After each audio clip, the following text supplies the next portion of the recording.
Bonjour et bienvenue dans Prière inspirée. J'allais dire bonjour et bienvenue dans la présence de Dieu, mais on le croit aussi, le Seigneur est au rendez-vous. Et toi aussi, Audrey Mac, tu es au rendez-vous. Heureusement. Et avec toi aujourd'hui, donc on va continuer sur cette lancée, sur les valeurs du royaume. Hier, on a partagé avec toi sur l'humilité. Et avant cette émission, j'ouvrais la parole de Dieu dans Ézéchiel au chapitre 28. On connaît ce passage où ça nous parle à la fois du roi de Tyr, mais aussi bien sûr on sait que ça parle de Satan. Et il est écrit, ton cœur a été arrogant, tu as dit je suis Dieu, je suis assis sur le siège de Dieu au cœur des mers, mais toi tu es homme et non Dieu, et tu prends ta pensée pour la pensée de Dieu. Et parce que tu prends ta pensée pour la pensée de Dieu, me voici, je fais venir contre toi des étrangers. Et voilà, donc c'est le Dieu qui va parler à Satan et qui va apporter certains décrets contre lui, mais je voudrais vraiment continuer de vous encourager par rapport à ce qui a été dit hier.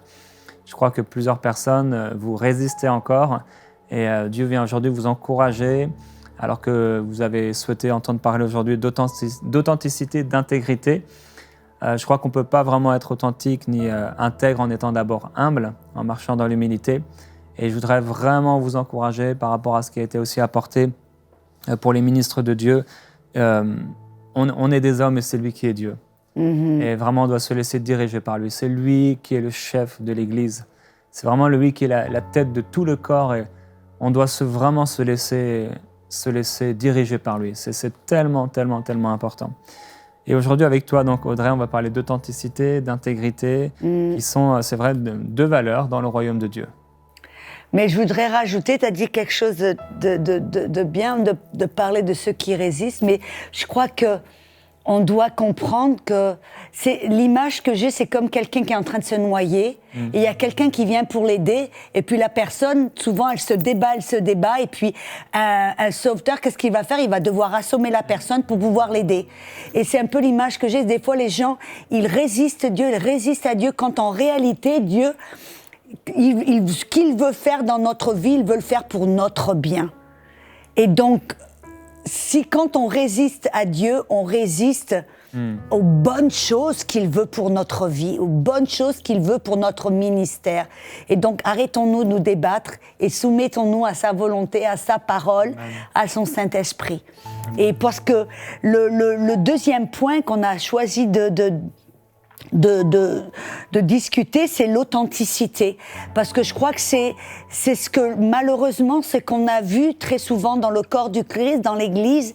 C'est une Église, ce que j'appelle une Église plastique. C'est-à-dire des gens qui ont une façade, qui vont à l'église en prétendant d'être tout va bien, on est parfait, tout est super, alléluia, alléluia. Mais à l'intérieur, c'est comme s'ils mettaient une façade, ils jouaient un rôle. Et vraiment, on doit arriver maintenant où Dieu, il veut une église authentique. Et Dieu nous a appelés à marcher dans la vérité. Ça veut dire que c'est dans Jean 4, 24 qui dit que les adorateurs que Dieu recherche, ce sont qui vont adorer en esprit et en vérité. Ça veut dire que on apprend maintenant à s'approcher vers Dieu et à vivre une vie authentique. On met pas un masque, on prétend pas être quelqu'un qu'on n'est pas. C'est ça, en fin de compte, l'authenticité. La définition que je pourrais donner, c'est être opposé à la fausseté, à l'hypocrisie. C'est ne pas prétendre être quelque chose ou quelqu'un que nous ne sommes pas. Et c'est ça, malheureusement, très souvent dans les églises, les chrétiens ont peur d'être réels, ils ont peur d'être eux-mêmes, ils ont peur même de montrer leur faiblesse ou de montrer s'ils ont eu un problème quelconque, ils ont peur d'être eux-mêmes, d'être authentiques, parce qu'ils ont peur du jugement des autres. Et ça veut dire qu'on doit permettre aux gens, on doit commencer à être authentique et permettre dans les églises, pasteurs, permettez à vos gens de faire des erreurs, permettez-leur d'être eux-mêmes, qu'ils n'aient pas peur d'être jugés, qu'ils n'aient pas peur d'être de faire des fautes. Des fois, ça fait partie du processus de croissance, de sanctification. Et donc, on voit que Jésus, lui, on veut être comme Jésus, n'est-ce pas, Jérémie? C'est ça on veut être une expression de Jésus. Et Jésus, lui, il était authentique. La Bible dit dans Jean 1, versets 14 et 17, il était la parole faite chair, il a habité parmi nous, il était plein de grâce et de vérité.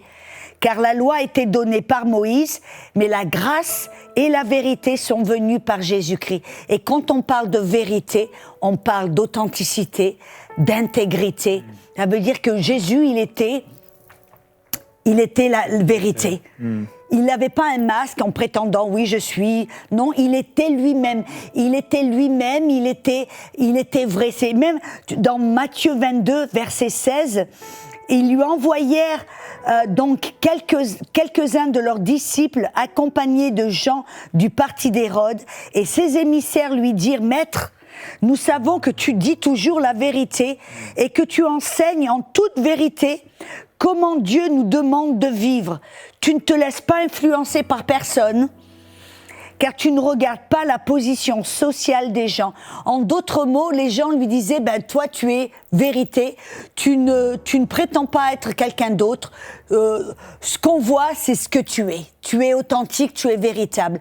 Et c'est ce que Jésus, il était toujours authentique. Les gens savaient qu'il était Dieu plein de grâce et de vérité, il était authentique, et c'est ça que Jésus recherchait dans les gens, dans les disciples. C'est pour ça que quand Jésus a choisi ses disciples, il n'a pas été dans les synagogues pour chercher les disciples.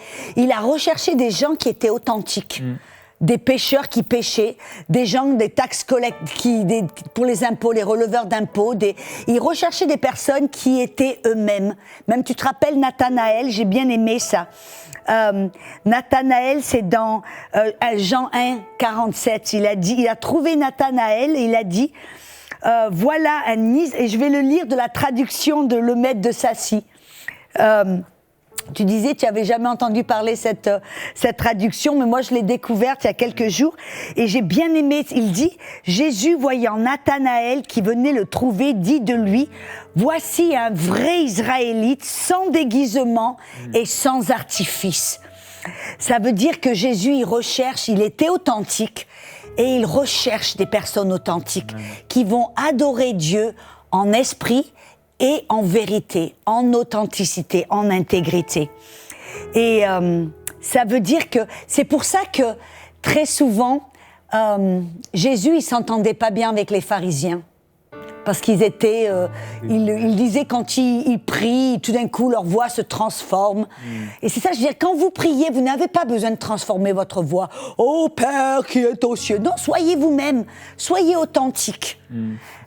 Jésus, il nous a même dit: faites attention, prenez garde du levain des pharisiens.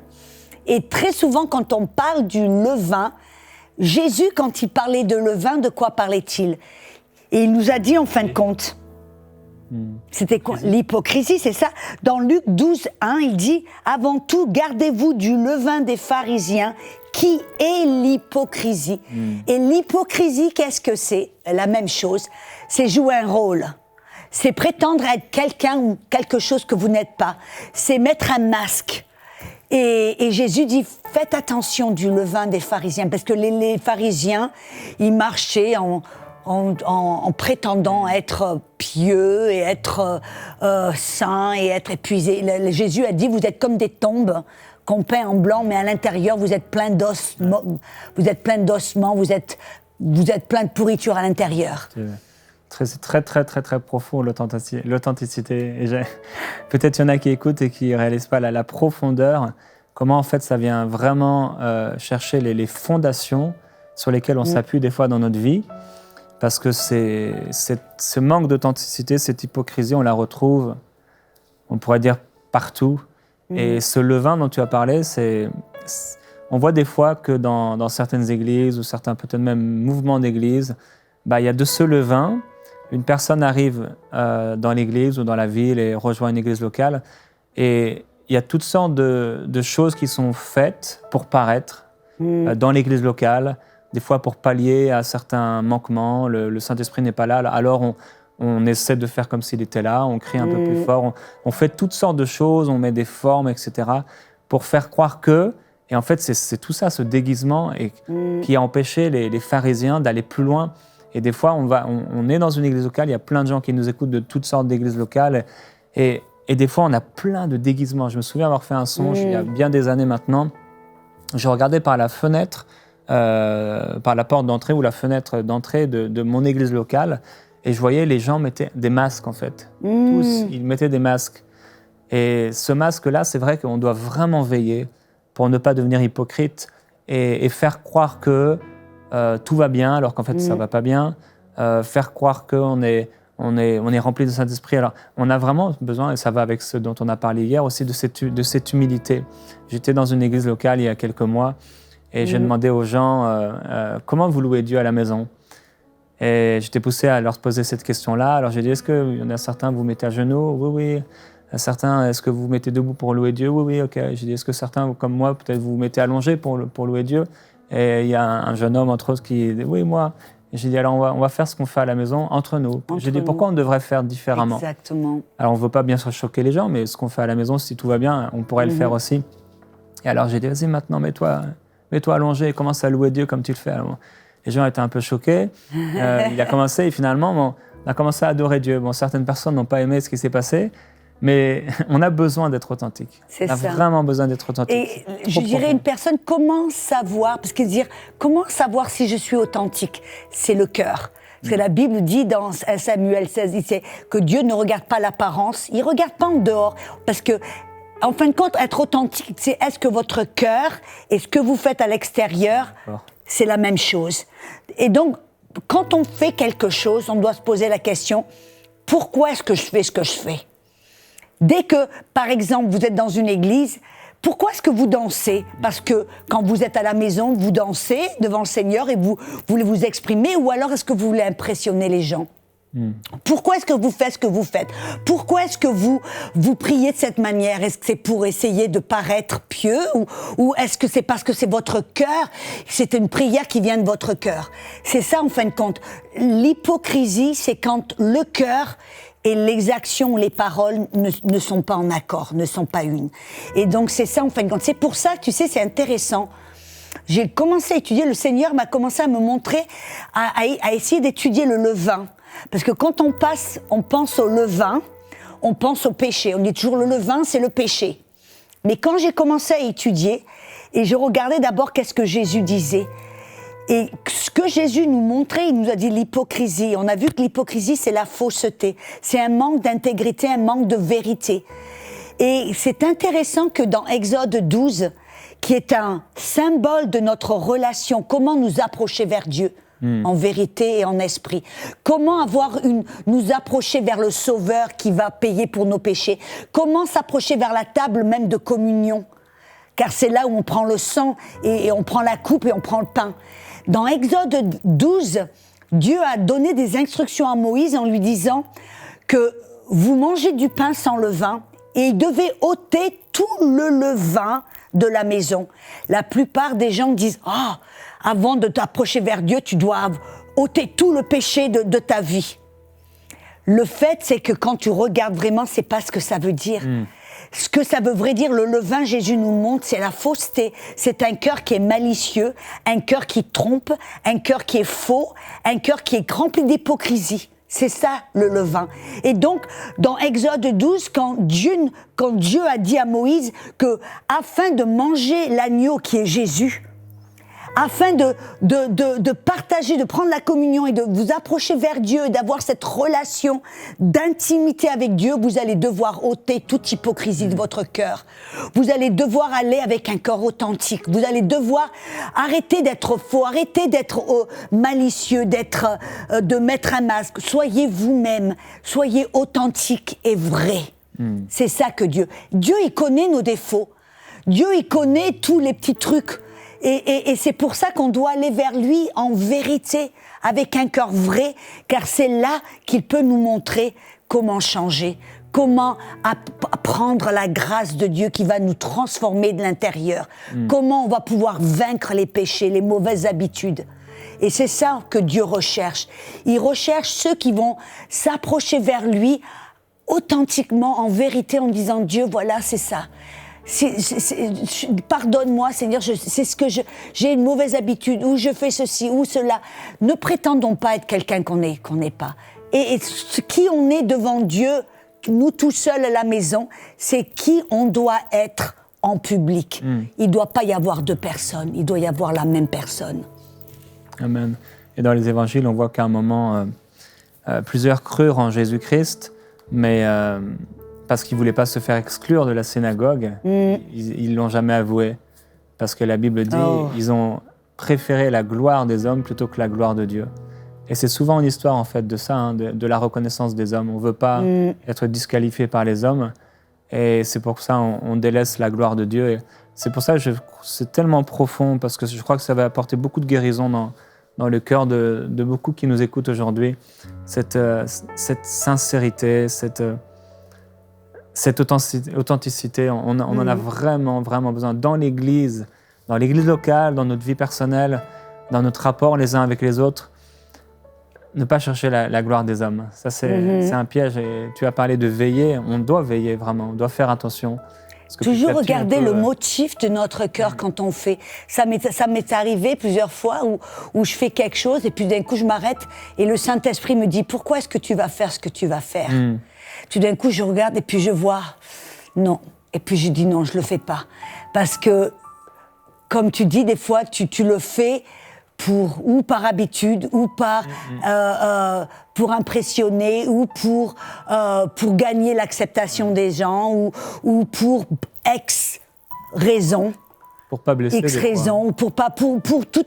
Mais c'est là où, je crois que c'est là qu'on va grandir vraiment dans l'Église, en communauté, où c'est là que les gens du monde vont vouloir aller à l'Église quand ils voient une Église authentique, quand ils voient des chrétiens authentiques. Et c'est ça que très souvent, quand on parle des gens qui sont dans le monde, quel est le plus gros ? C'est rempli d'hypocrites. Bon, c'est pas une excuse valable pour pas aller, pour pas donner sa vie au Seigneur. C'est souvent c'est leur excuse, mais ça montre quand même qu'il y a un problème, que dans l'Église il y a eu trop d'hypocrisie, et en fin de compte la faute très souvent vient de derrière le pupitre, de gens qui sont derrière le pupitre qui eux veulent paraître parfaits, qui, eux, ne sont jamais vulnérables, qui, eux, veulent jamais paraître ne jamais montrer qu'ils ont une petite faute, ce qui reproduit les brebis, qui vont essayer d'être parfaites, de paraître parfaites, de cacher leurs petits défauts, de cacher peut-être certaines choses. Et ça doit commencer derrière le pupitre. Et je dis, si vous êtes pasteur, soyez vulnérables, soyez authentiques derrière le pupitre. N'ayez pas honte d'admettre que vous vous êtes trompé ou que vous savez pas tout. Être vulnérable de façon que les gens aient la liberté d'être vulnérables et authentiques dans les églises. Demander de prier pour nous aussi, parce qu'on en a besoin. C'est vrai qu'il y a eu cette... tu vois, ça va vraiment avec la parole que j'ai reçue hier, par rapport à ce ministre dont le ministère a été basé sur un mensonge. Et après l'émission, j'ai pensé, je crois vraiment que cette personne, on lui a dit justement de ne pas montrer ses faiblesses, de ne pas montrer ses fautes. Et qu'il fallait contrôler les gens. On ne lui a pas dit ça comme ça, mais finalement, c'est un peu contrôler, en fait, et ne pas se laisser.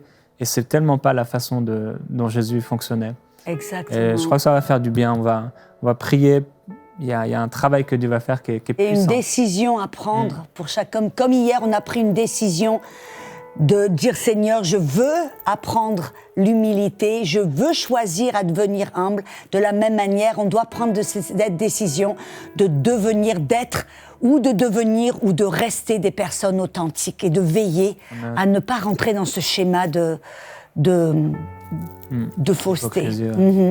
Amen. Oh, alléluia. Merci Seigneur. Oh, shatare keshte. Ia rabahane keshte de keshoro koshte. Oh, chiketare. Oh, glorieux Jésus-Christ, merci. Merci Saint-Esprit. Vous êtes là dans votre salon, ou vous êtes là derrière votre ordinateur ou votre télé, Et cette parole vous a comme percé au cœur. Et c'est comme tout d'un coup, il y a un voile qui s'est ôté de devant vos yeux et vous vous êtes vus en réalité. Vous vous êtes vus et vous avez vu en fin de compte l'hypocrisie et le mensonge. Et alors, aujourd'hui, je prie pour vous, pour cette grâce envers vous et cet amour de Dieu envers vous. Dieu n'est pas là pour vous condamner, Dieu n'est pas là pour vous juger, Dieu n'est pas là pour vous rabaisser. Dieu, il est là pour vous aider, vous transformer, vous élever. Et je prie que dans votre cœur maintenant, vous preniez cette décision. Peut-être vous voulez vous agenouiller derrière votre télé.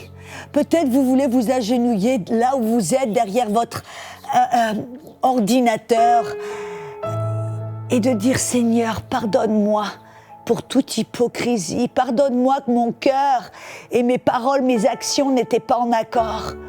Pardonne-moi pour cette peur de l'homme. J'ai essayé de paraître quelqu'un que je n'étais pas, ou d'impressionner, ou de cacher qui vraiment je suis. » Peut-être je veux vous inviter à prier cette prière après nous.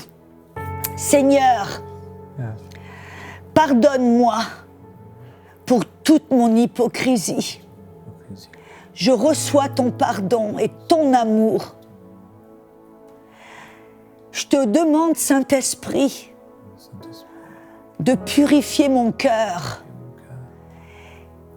Et à partir d'aujourd'hui, je prends une décision de devenir authentique, vrai, intègre, de me débarrasser de tout levain, de nettoyer mon cœur de tout levain et d'être comme Nathanaël, une personne sans hypocrisie, sans déguisement, sans fausseté. Seigneur, je te remercie pour ta grâce qui me transforme. Et je te donne permission, Saint-Esprit, pour me montrer, pour me changer, pour me réprimander, pour m'aider à être cette personne authentique, sans levain, sans hypocrisie. Je le désire, je le veux, au nom de Jésus. Oh, satarabash terede kishiche. Ikite rabash torokosh torokosh tande. Yele provo starastere. Libère, Seigneur. Qui est torosh torede qui est Libère, Père, de ces esprits religieux. Libère, Père, de ce désir d'être approuvé par les hommes. On veut être approuvé par toi. C'est devant toi, toi le seul juge, qu'on va se retrouver. Les hommes auront beau nous justifier, nous approuver sur cette terre. C'est toi qui pourras nous justifier, nous approuver dans les cieux. Nous voulons t'obéir, te plaire, être agréable, être véritable, tel que nous sommes dans le secret, c'est ce que nous voulons être à l'extérieur. Père, je prie pour ces personnes qui se sentent obligées de dire qui elles sont, ce qu'elles ont fait, combien elles ont prié, les œuvres qu'elles ont accomplies, qui se sentent constamment obligées de dire ce qu'elles ont fait, ce qu'elles font, pour trouver une reconnaissance humaine. Je prie, Père, que tu amènes une guérison dans leur cœur, parce que plusieurs d'entre elles le font parce qu'elles souffrent. Elles souffrent de ne pas être aimées. Et Père, je prie que ton amour les couvre maintenant. Ton amour est suffisant. Ton amour est suffisant. Elles ne trouveront jamais l'amour parmi les hommes, un amour suffisant pour apporter ce qu'elles cherchent, en vérité, une guérison. Mais toi, dans ton amour les remplira parce que tu les aimes telles qu'elles sont. Tu nous as aimés pendant qu'on était dans le péché. Tu nous as aimés, tu nous as justifiés, tu as payé le prix avant même qu'on puisse te connaître. À combien plus forte raison aujourd'hui tu nous aimes encore. Tu nous aimes, tu nous justifies, tu nous sanctifies, tu nous pardonnes, tu nous élèves. Tu nous éduques comme un père éduque son fils, tu nous éduques. Père, je prie pour des frères, des sœurs qui sont authentiques. À partir d'aujourd'hui, une authenticité, qui savent reconnaître leurs faiblesses, les leaders spirituels, les croyants dans l'Église, alors que des fois, les leaders font semblant, les croyants font semblant, les ministres font semblant au lieu de demander la prière. Ils persistent dans une voie qui n'est pas la tienne. Père, je prie pour la guérison dans les cœurs, vraiment la guérison des cœurs, la guérison de cette hypocrisie. Merveilleux Jésus-Christ, viens briser les masques de mensonges. Jésus-Christ, merci. Je vois comme des vagues de joie, quand je vois des cœurs rendus libres. Des cœurs rendus libres. Maintenant, certains d'entre vous, c'est comme vous sentez un fardeau tout d'un coup qui tombe. Parce que tout d'un coup, vous vous rendez compte que vous n'avez pas besoin de faire les choses. Vous n'avez pas besoin de prouver quoi que ce soit. Vous êtes libre d'être vous-même. Il y a une joie, une joie. Vous êtes libre. Et je vois maintenant comme je vois comme des bouffées de joie qui vous envahissent. Tout d'un coup, j'en vois certains d'entre vous, vous commencez à rire parce que vous vous sentez libre enfin. Alléluia. Alléluia. Glorieux Jésus-Christ, merci pour ta présence merveilleuse. On veut déclarer sur vous un vêtement nouveau, ce vêtement que vous aviez mis de côté ou qui avait été couvert par un autre vêtement. On déclare que ce vêtement est déposé sur votre vie et vous pouvez briller, vous pouvez vraiment vous épanouir dans le Seigneur. Et le Seigneur va commencer à manifester des dons nouveaux aussi à travers vous, alors que vous disposez à ce cœur humble. Nous déclarons la gloire du Seigneur sur vous et on vous dit à demain. Dans Prière Inspirée, on va parler de quelque chose de très intéressant, c'est l'honneur dans le royaume de Dieu. Merci Audrey.